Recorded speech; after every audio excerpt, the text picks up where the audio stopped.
जय जगन्नाथ। मोर ओडिशार पुरपल्ली थिबा अगणित जगन्नाथ प्रेमी एवं महापुरुषंकर मालिका श्रद्धालु मानकर आजिर हार्दिक शुभेच्छा जनाई आजिर प्रसंगटी को आरंभ करुछि। तेणु कथा हूँ कौन एवं मोर किसी आत्मीय भाई मान मध्य आम आलोचना करूँ जे प्रकृत में महापुरुष जो मालिकार लिखिं ढेंकानाल ढांकुणी फिट खोल कौन तार महात्म्य हो पारे। तेणु महापुरुष तो पिंड ब्रह्मांड तत्व को प्रच्छिन्न करके वर्णना कर पिंडरे ब्रह्मांड दुईटी जाक सामान हम। तेणु जहाँ भी लिखाई मालिकार जो लिखाई भक्त मान जन्म बरणी महापुरुषों जन्म बरणी एवं जहाँ भी समस्त जन्म विषय लिखाई सेमती भी लिखाई आउ ढाकुणी खोलिया विषय लिखा जाए। तो महापुरुष क्यों घटना को अवलंबन करी ये सब कथा लिखिं युद्ध उपर। तेणु आमर पुराण प्रसिद्ध महाभारत युद्ध को अवलंबन कर ये सब लिखा 18 दिन युद्ध हवा कथा किंतु 17 दिन ओलिए ओलिए युद्ध बाकी अच्छी जदि अच्छी से 17 दिन ओलिए युद्ध में बहुत लोक असंतुष्ट होती विभिन्न प्रकार दिव्यास्त्र अधिकारी होने किसी ना जेहेतु अन्याय को जी समर्थन कर प्रभु गोटे पार्श्व अच्छा से समस्त को विनाश कर सबु कथार श्रेय निजे भगवान ही सब नहीं गले कहीं किसी करना शेष में प्रमाणित होगा। तेणु से समस्ते असंतुष्ट रहे।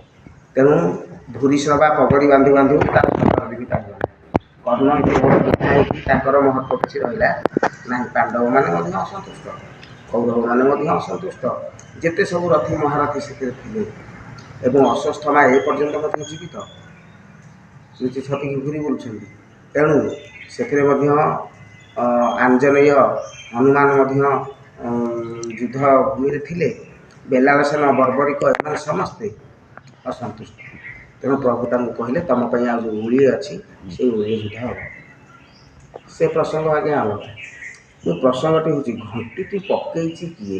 तेणु से महाभारत में आउ एक घटना घटी भरतिया पक्षी को रक्षा करने हाथी बेकरू घंटी पड़ा से हाथीर क्षेत्रफल हूँ 12 जन से घंटीर क्षेत्रफल हूँ 12 जन से पक्षीर क्षेत्रफल हूँ 12 जन एवं महाभारत युद्ध पड़िया भूमि क्षेत्रफल हूँ 12 जन।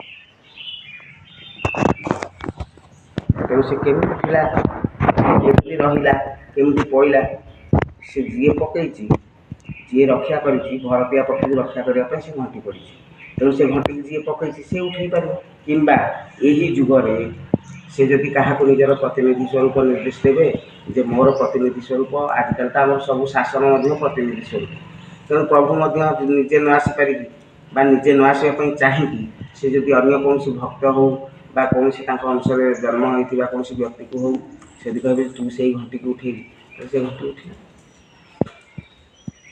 तेणु घंटा घंट घंटी ये 3 एक पद अच्छे कि तार आकार हूँ भिन्न भिन्न।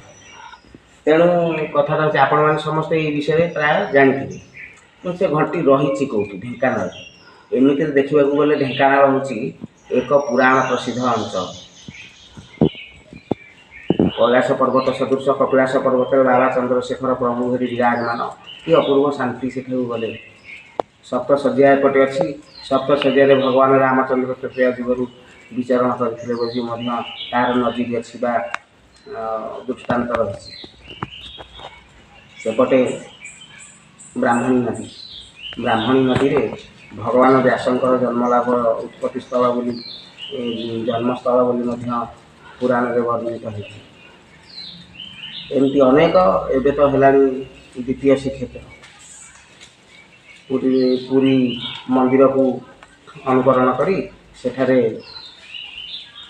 गोटे मंदिर एमती विभिन्न प्रकार बहुत पुराण रही विभिन्न प्रकार गुफा रही जो मान साधु सन्थ मैंने सब विचरण कर तार दृष्टान्त ताले से ढांकुणी रही कौटी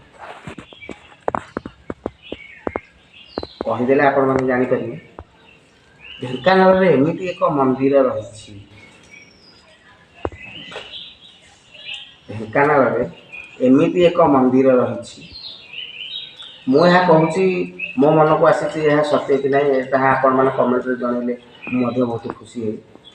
ଢେଙ୍କାନାଳରେ ଏମିତି ଏକ ମନ୍ଦିର ରହିଛି, ସବୁ ମନ୍ଦିରରେ ଆପଣ ଯାଆନ୍ତୁ, ସବୁ ମନ୍ଦିରରେ ବାଟ ଅଛି, ତା'ର ମୁହଁ ଅଛି। ଢେଙ୍କାନାଳରେ ଏମିତି ଏକ ମନ୍ଦିର ଅଛି ଯେଉଁଟାକୁ କୁହାଯାଏ ଅମୁହାଁ ମନ୍ଦିର, ଅମୁହାଁ ଦେଉଳ କୁହାଯାଏ। ଅମୁହାଁ ଦେଉଳ ମାନେ କ'ଣ ନା ତା'ର ଚାରିପଟ ନିଃଶବ୍ଦ ହେଇକି ବନ୍ଦ ହେଇକି ରହିଛି। ତେଣୁ ସେହି ସ୍ଥାନରେ ରହିଛି, ସେହି ସ୍ଥାନରେ ରହିଛି ବୋଲି ଆମେ ଯଦି ଚିନ୍ତା କରିବା କେଉଁଠି ରହିଛି ନା ଜୋରନ୍ଦା ଗାଦିରେ ରହିଛି ଏପରି ଏକ ମନ୍ଦିର।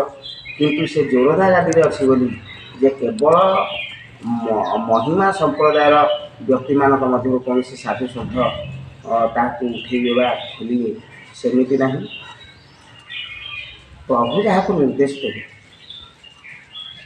ସେ ଢେଙ୍କାନାଳ ହୋଇପାରେ, ଯାଜପୁରର ହୋଇପାରେ, ନୟାଗଡ଼ର ମଧ୍ୟ ହୋଇପାରେ। ତେଣୁକରି ପ୍ରଭୁଙ୍କ ନିର୍ଦ୍ଦେଶ କ୍ରମେ ସେ ସ୍ଥାନକୁ ସେହି ଭକ୍ତ ଯିବେ। ସେହି ଭକ୍ତ ଯେଉଁଦିନ ଯିବେ, ତା'ର ପୁରାଣରେ ମହାପୁରୁଷ ମଧ୍ୟ ଆହୁରି ବିଭିନ୍ନ କଥା ଲେଖିଛନ୍ତି।